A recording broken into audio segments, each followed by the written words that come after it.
तो दोस्तों शुरू करते हैं आज की न्यूज। पहली खबर जो आ रही है वो हमारे देश की टॉप फाइनेंशियल सेंटर से आ रही है और एक ग्लोबल रैंकिंग निकाली थी। हालांकि चाइना डेवलपमेंट इंस्टीट्यूट की रैंकिंग है, लेकिन इसमें गिफ्ट सिटी का रैंक मुंबई के आगे रखा गया है दुनिया के टॉप फाइनेंशियल सेंटर्स के अंदर। तो दोस्तों गिफ्ट सिटी 5 रैंक ऊपर चढ़ी है और 52nd नंबर पे आई है। मुंबई भी वैसे 4 रैंक ऊपर बढ़ी है, लेकिन फिर भी 54th नंबर पे आई है, यानी गिफ्ट सिटी का रैंक मुंबई के आगे रखा गया है। दिल्ली जो है वो 64th नंबर पर है और इसके बाद में अगर देखें दुनिया के टॉप सिटीज की तो Hong Kong, New York, London, San Francisco ये टॉप 10 में आने वाले शहर है, जबकि मिडिल ईस्ट के कुछ शहरों को भी इंक्लूड किया गया है। अब ये रैंकिंग्स जो होती है इसका वैसे बहुत कोई डीप मीनिंग नहीं होता, कई बार ये बायस भी होती है, लेकिन फिर भी फैक्टर्स जो इंक्लूड किए गए थे रैंकिंग बनाने के हिसाब से वहां पर गिफ्ट सिटी मुंबई को पीछे छोड़ते हुए नजर आ रही है। अगली खबर दोस्तों जो आ रही है वो है भारतीय रेलवे के एक नए कॉन्सेप्ट से रिलेटेड जो जल्दी ऑपरेशन में आ सकती है। दोस्तों पिछले साल हमें ये कॉन्सेप्ट देखने मिला था कि हमें कार्गो लाइनर ट्रेन दिखने वाली थी, आधा ऊपर जो है पैसेंजर बैठने की जगह और नीचे कार्गो के लिए। तो इसके ट्रायल्स वगैरह हो रहे थे और हाई प्रोबेबिलिटी है कि ये जल्द सर्विस में आना शुरू करेगी और ट्रायल्स जो है वो अच्छे से अब हो रहे हैं। अगली खबर दोस्तों जो आ रही है वो है जिंदाल स्टील या JSW ग्रुप से रिलेटेड, जो कि जॉइंटली इन्वेस्ट करने वाले हैं 65,000 करोड़ रुपए उड़ीसा के दिंकला डिस्ट्रिक्ट के अंदर पॉस्को के साथ में स्टील प्लांट लगाने। अब जो लोग हिस्ट्री जानते हैं उड़ीसा की, पॉस्को का बहुत बड़ा लफड़ा हो चुका है। एक डिटेल डॉक्यूमेंट्री में मैं बना चुका हूँ कि कैसे देश का मतलब बिगेस्ट इन्वेस्टमेंट यहाँ से भाग गया था, लेकिन फिर से काइंड ऑफ लग रहा है कि JSW के साथ वेंचर करके कंपनी वापस आएगी। वैसे मैंने कुछ दिन पहले ये न्यूज कवर की थी कि उड़ीसा के अंदर ये प्लांट बनने वाला है, लेकिन अब डिटेल्स और ज्यादा बाहर आ रही है। 13.2 MTPA की कैपेसिटी होगी, 2,988 एकड़ जमीन पे ये बनेगा। इसका अपना कैप्टिव पावर यूनिट होगा, JSW उसके बगल में सीमेंट प्लांट भी डालेगी वगैरह। अगली खबर दोस्तों जो आ रही है वो है उत्तराखंड के एयर कनेक्टिविटी से रिलेटेड, जहाँ पर आगे सीएम के द्वारा लॉन्च किए गए हैं helicopter services under Uttarakhand air connectivity scheme. तो दोस्तों यहाँ पर सहस्त्रधारा यानी देहरादून से लेकर जोशीयारा उत्तरकाशी तक जो है सर्विस लॉन्च की गई है। सहस्त्रधारा से लेकर घोचूर की तक सर्विस लॉन्च की गई है और दिल्ली से पिटोरागढ़ के बीच में भी सर्विस लॉन्च की गई है। आने वाले कुछ समय में उन्होंने कहा है कि 18 हेलीपोर्ट्स डेवलप किए जाएंगे, जहाँ पर 10 लोकेशंस जहाँ श्रीनगर, हल्द्वानी, मुसियारी, पिटोरागढ़, पंतनगर, चंपावत, अल्मोड़ा इन जैसे जगहों को कनेक्ट किया जाएगा हेलीकॉप्टर्स के साथ। और दोस्तों जहाँ जहाँ पे हेलीकॉप्टर सर्विस वैसे देश में ओपन हो रही है उसको रिस्पॉन्स अच्छा मिल रहा है। 10 साल पहले जब ये स्कीम्स ओपन हो रही थी, कुछ सर्विसेज खुल रही थी, तो लोग इतना रिस्पॉन्स दे नहीं रहे थे, लेकिन अब देखने मिल रहा है कि लोग प्रेफर कर रहे हैं हेलीकॉप्टर्स को। अगली खबर दोस्तों जो आ रही है वो है भुवनेश्वर या उड़ीसा से, जब गवर्नमेंट ने कहा कि वो रिक्लेम करेंगे lease land from various agency and institution जो उनका ढंग से यूटिलाइजेशन नहीं कर रहे हैं। तो काइंड ऑफ जो स्टेट की ये पॉलिसी है ये नेशनल लेवल की जो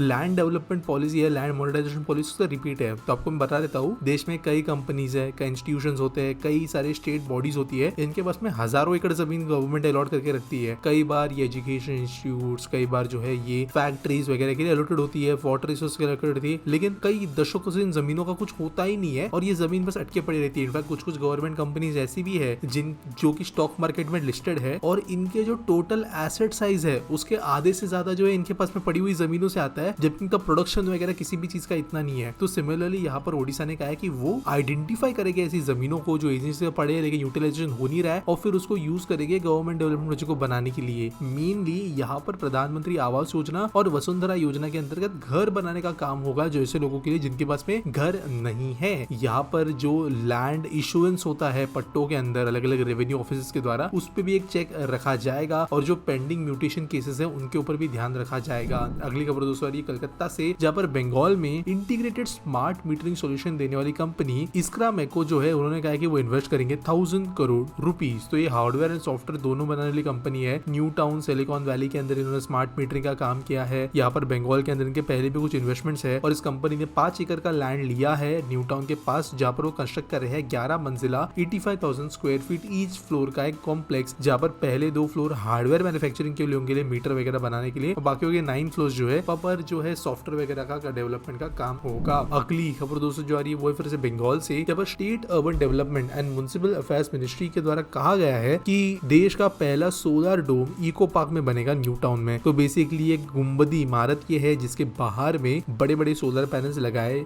जाने वाले हैं। 2000 इनकी संख्या होगी और यहाँ पर बेसिकली विजिटर्स जो है यहाँ पर घूमने के लिए आ सकेंगे, जहाँ पर LED tunnels, projectors, robot, dome museum अंदर बनाया जाएगा। अगली खबर दोस्तों आ रही है उड़ीसा से, जहाँ पर एक मेजर बॉटलनेक जो था पेंडिंग खुर्दरा बालगीर रेलवे लाइन के लिए वो जल्दी रिजॉल्व हो जाएगा, ऐसा कहा गया है। तो दोस्तों स्टेट और रेलवेज ने एक एग्रीमेंट किया है दसापल्ला सोनेपुर स्ट्रेच के अंदर, जहाँ पर बेसिकली 50% कॉस्ट स्टेट गवर्नमेंट देगी। इसके ऊपर बहुत लंबे समय से इशू चल रहा था, लैंड एक्विजिशन फॉरेस्ट क्लियरेंस का इशू चल रहा था और 1994-95 में सैंक्शन ये प्रोजेक्ट था, जो कि कई सारे ऐसे ही कोर्ट केसेस वगैरह के चक्कर में अटका हुआ था। लेकिन फाइनली एक सॉल्यूशन बाहर आते हुए नजर आ रहा है, जिसके बाद में ये रेलवे लाइन डेवलप हो पाएगी। अगली खबर दोस्तों उड़ीसा से, जब 4 और हैंडीक्राफ्ट को इंक्लूड किया गया है अप्रूवल्ड हैंडीक्राफ्ट लिस्ट के अंदर, जिसके जैसे टोटल जो अभी उड़ीसा गवर्नमेंट के हैंडीक्राफ्ट की लिस्ट में आइटम्स है वो 55 हो गए हैं। तो बेसिकली जो textile handlooms and handicraft department है वो ग्रांट्स वगैरह देता है, इनको प्रमोट वगैरह करता है। तो इसके अंतर्गत जो है कई सारे हैंडीक्राफ्ट को अप्रूव किया जा रहा था, जिसके अंदर wooden works, bamboo craft, batik painting, beetle craft, brass and metal craft, cane craft, clay toys, cloth flower जैसी कई सारी चीजें थी। बहुत लंबी लिस्ट है। अब इसके अंदर और 4 आइटम्स को इंक्लूड किया गया है। तो होपफुली जो लोग इन इंडस्ट्रीज में काम करते हैं ट्रेडिशनल, उनको थोड़ा फायदा मिलेगा, क्योंकि गवर्नमेंट अभी ग्रांट्स भी देगी, प्रमोशन भी करेगी इन प्रोडक्ट्स का।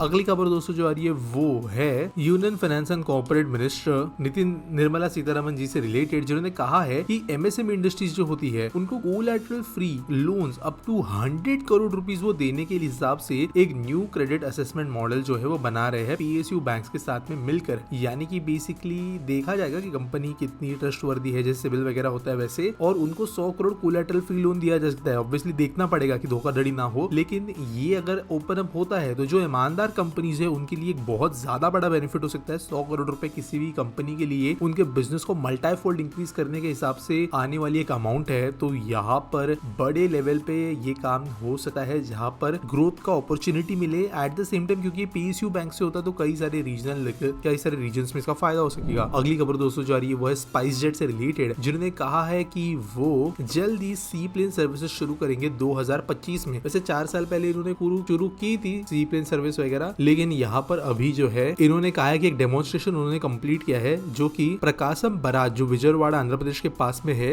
यहाँ से लेकर एक टेम्पल टाउन और श्री सैलम तक किया है उन्होंने, जो कि एक डैम के पास में लोकेटेड टेम्पल है आंध्र प्रदेश में ही। तो छोटा रूट है, लेकिन बहुत सारे जगहों पर जो है ये रूट सब चल सकते हैं, क्योंकि लोगों की इनकम बढ़ रही है, लोगों को टाइम का इंपॉर्टेंस बढ़ रहा है। तो इन्होंने कहा है कि फिलहाल वो लोकेशंस को जज कर रहे हैं, इंजीनियरिंग, टेक्निकल, लॉजिस्टिकल सपोर्ट के बारे में काम कर रहे हैं, और अगर चीजें सही होती है तो हमारे कोस्ट लाइन, इनलैंड वाटरवेज और रिवर एंड जो रीजन्स है वहां पर एयर कनेक्टिविटी बहुत जबरदस्त हो जाएगी। आज के अस्पटी सवाल के बारे में बात करें तो शुभम दवारे पूछते हैं, today prime minister talked about construction Palghar airport, is this required because construction of Navi Mumbai airport is underway which increases the capacity passengers in MMR region, और ये एयरपोर्ट भी पोर्ट की तरह लैंड रिक्लेम करके बनाया जाएगा क्या, लाइक हांगकांग इंटरनेशनल एयरपोर्ट। पहली बात तो मैं लास्ट जो पार्ट है लैंड रिक्लेमेशन का उसको जवाब देता हूँ। पालघर में भी बहुत दुनिया भर की जमीन है, तो लैंड रिक्लेमेशन स्पेसिफिकली एयरपोर्ट करने की जरूरत नहीं होगी। वाधवन पोर्ट एक कारण की वजह से जो समुद्र के अंदर बन रहा है, ये एनवायरमेंटल मिनिस्ट्री ने कहा था कि जो कोस्टल रीजन है वो सेंसिटिव वगैरह है, तो गवर्नमेंट ने सिंपल सॉल्यूशन निकाला कि कोस्ट में बनाएंगे नहीं, हम अंदर बनाते समुद्र के, वरना वाधवन पोर्ट को जो है ऐसे आर्टिफिशियल लैंड पे बनने की जरूरत नहीं थी। दूसरी बात, क्या हमें तीसरे एयरपोर्ट की जरूरत है? देखो दुनिया के जितने भी बड़े आप शहरों को देखोगे, शांघाई हो गया, बीजिंग हो गया, शेंजन हो गया, लंदन हो गया, न्यूयॉर्क हो गया, इन शहरों के पास में 3-3, 4-4 एयरपोर्ट्स होते हैं। और अगर हम मुंबई से कंपेयर करने जाए तो इनफैक्ट नवी मुंबई एयरपोर्ट जो है उतने साइज के इनके सेकेंडरी एयरपोर्ट्स भी होते हैं। और जितनी कैपेसिटी बढ़ रही है मुंबई की, जितनी मैन्युफैक्चरिंग बढ़ रही है, तो अलग अलग एयरपोर्ट्स को सर्व करना जरूरी है। एग्जाम्पल देता हूँ, हाई प्रोबेबिलिटी ये है कि जो मुंबई का अभी वाला एयरपोर्ट है, ये आगे जाकर फ्यूचर में मेनली हाई पैसेंजर डेंसिटी वाला जो हाई लेवल क्राउड होता है, जो शहर के अंदर उतरना चाहते हैं, काइंड ऑफ प्राइवेट जेट्स हो गए, थोड़े महंगे वाले फ्लाइट्स हो गए, इनको सर्व करेगा, जो मोस्टली डोमेस्टिक पैसेंजर्स ही होंगे। नवी मुंबई इंटरनेशनल एयरपोर्ट जो है ये करंट मुंबई प्लस मुंबई 3.0, नवी मुंबई, थाने, इन रीजन्स के ओवरऑल ट्रैफिक को कैटर करेगा। डोमेस्टिक भी इसमें होगा, लेकिन यहाँ पे मेजर चंक इंटरनेशनल फ्लाइट्स का ही होगा, जो धीरे धीरे मुंबई के सिटी सेंटर वाले एयरपोर्ट से कम होगी। पालघर की अभी हम अगर बात करें तो पालघर में पोर्ट बन रहा है, एक स्पेशल इकोनॉमिक जोन बनने की चर्चा है, हाईवेज वहां से पास होते हैं, डीएमआईसी वहां से पास होता है, तो इसके हिसाब से एयरपोर्ट की नीड यहाँ पे पड़ेगी,